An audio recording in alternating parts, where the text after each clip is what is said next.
Hello students, आज हम कक्षा 10वीं के विज्ञान और प्रौद्योगिकी भाग 2 में हम लोग जो है लेसन पढ़ रहे थे कोशिका विज्ञान और जैव प्रौद्योगिकी।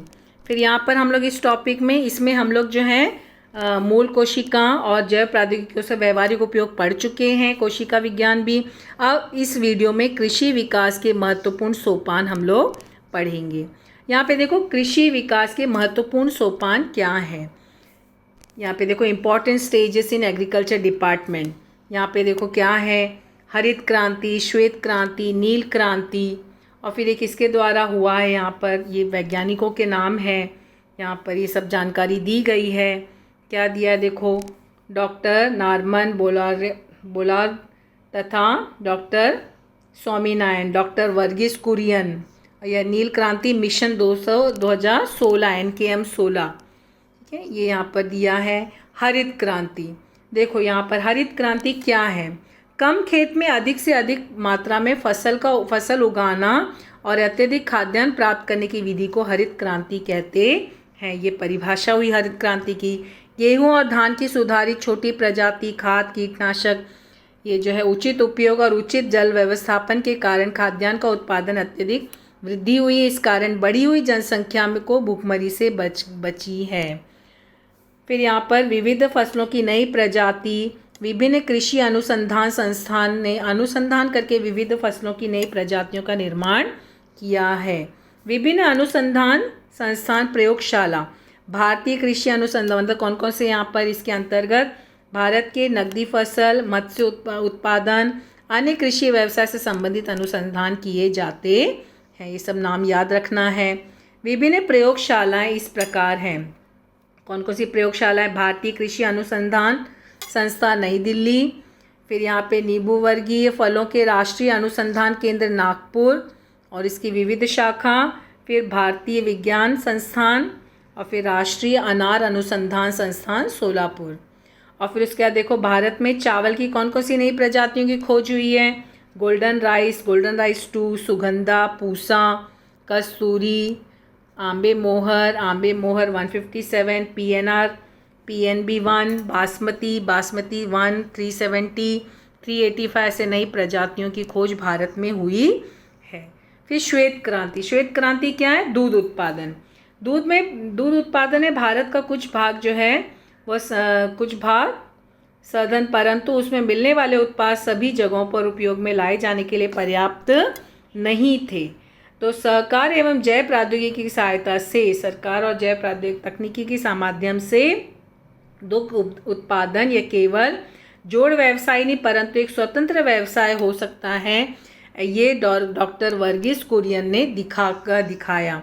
तो गुजरात राज्य के आनंद सहकारी दुग्ध उत्पादन के इस दुग्धजन्य पदार्थ प्रक्रिया उद्योग आंदोलन को उन्होंने एक अलग नई ऊंचाई तक पहुंचाया।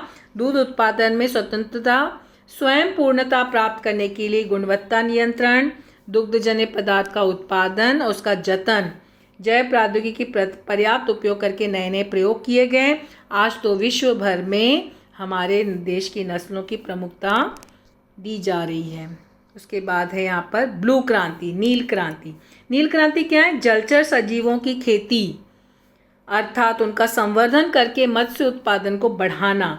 पूर्वी एशियाई देशों में विभिन्न प्रजाति की मछलियों का पालन तालाबों में किया जाता है। इन तालाबों में अत्यधिक मछलियों का पालन किया जाता है।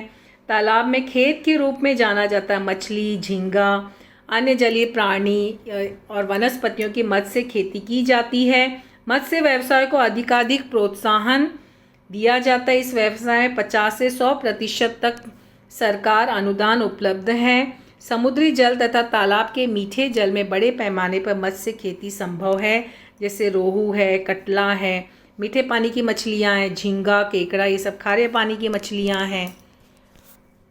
फिर यहाँ पर जो है खाद, फर्टिलाइज़र। खेती व्यवसाय 2 प्रकार के खादों का उपयोग में किया जाता है, एक है जैविक और दूसरा है रासायनिक। जैविक खादों का उपयोग करके भू संवर्धन होकर जमीन की जल धारण करने की क्षमता बढ़ती है और मृदा का जैविक अंश जो होता है वह ह्यूमस के निर्माण में भूमि के ऊपरी स्तर का निर्माण होता है। केचुआ, फफूंदी, जमीन में अनेक आवश्यक घटक फसलों के लिए उपलब्ध हो सकते हैं। मिट्टी विरहित खेती हाइड्रोपोनिक्स में विलय खादों के उपयोग के लिए उचित होता है, परंतु रासायनिक खादों का अनिबंध इस्तेमाल से हानि अधिक होती है, मुख्यतः भूमि अनुपजाऊ होती है।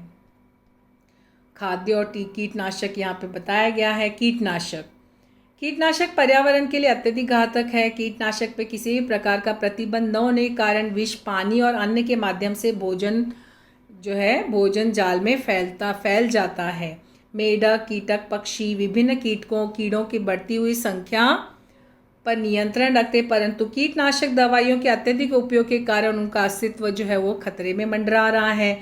उत्पादन बढ़ाने के लिए कीटनाशक के बड़े पैमाने पर उपयोग करने से जैविक विष वृद्धि होती है।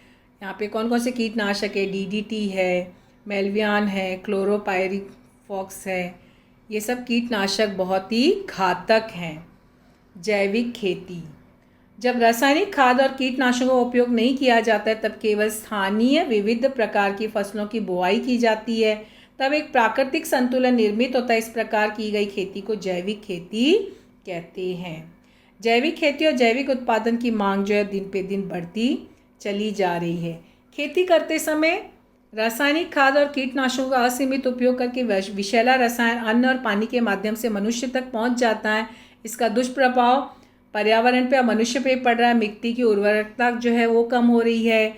फिर यहाँ पे क्या हो रहा है? कीड़े कीटकों का प्रतिरोधक क्षमता बढ़ जाती है और फसल को नुकसान पहुँचाते हैं। तो इस समस्याओं का छुटकारा पाने के लिए जैविक खेती महत्वपूर्ण विकल्प है। जैविक खेती की सहायता से रासायनिक खाद्य से पर्यावरण पर पड़ने वाला प्रभाव भी कम किया जा सकता है। फिर है मधुमक्खी पालन। कृत्रिम मधुमक्खियों के पेटी या छत्ते का उपयोग करके मधुमक्खी पालना सरल हो गया। इस छत्ते मधुमक्खियों में कोई नुकसान नहीं होता है। फिर है औषधि वनस्पतियों की खेती। आयुर्वेद में प्राकृतिक संसाधन का उपयोग करके रोग का उपचार करने का प्रयास किया जा रहा है। प्राचीन काल में औषधि वनस्पतियों को जंगलों में इकट्ठा किया जाता था। अब जंगलों की कटाई होने के कारण ये औषधियाँ दुर्लभ होती जा रही हैं, तो ऐसे वनस्पतियों की खेती अब बड़े पैमाने पर की जा रही है। जैसे अड़ुलसा की पत्ती, कड़ू नीम यानी क्या हुआ? ये फल प्रक्रिया उद्योग। फलों से निर्मित कई प्रकार के उत्पादन आज दैनिक हमारे रोज के जीवन में उपयोग में लाए जा रहे हैं। जैसे चॉकलेट है, शरबत है, जैम है, जेली है। ये सब स्वादिष्ट पदार्थ का उपयोग हो रहा है। सभी करते हैं इसका उपयोग फलों की प्रक्रिया करके। तो फल तो वैसे भी नाशवान खेती उत्पाद है, इसके लिए साल भर उपयोगी हो, इसके लिए ऐसी प्रक्रियाओं के लिए आवश्यक होती है। तो शीत गृह यानी कोल्ड स्टोरेज सुविधाओं से लेकर सुखाना, नमक लगाकर रखना, शक्कर मिलाना, हवा बंद, ऐसी विभिन्न प्रक्रियाएं फल को टिकाए रखने के लिए की जाती है। इस तरह से हमारा पार्ट 8 वह कंप्लीट होता है। Thank you.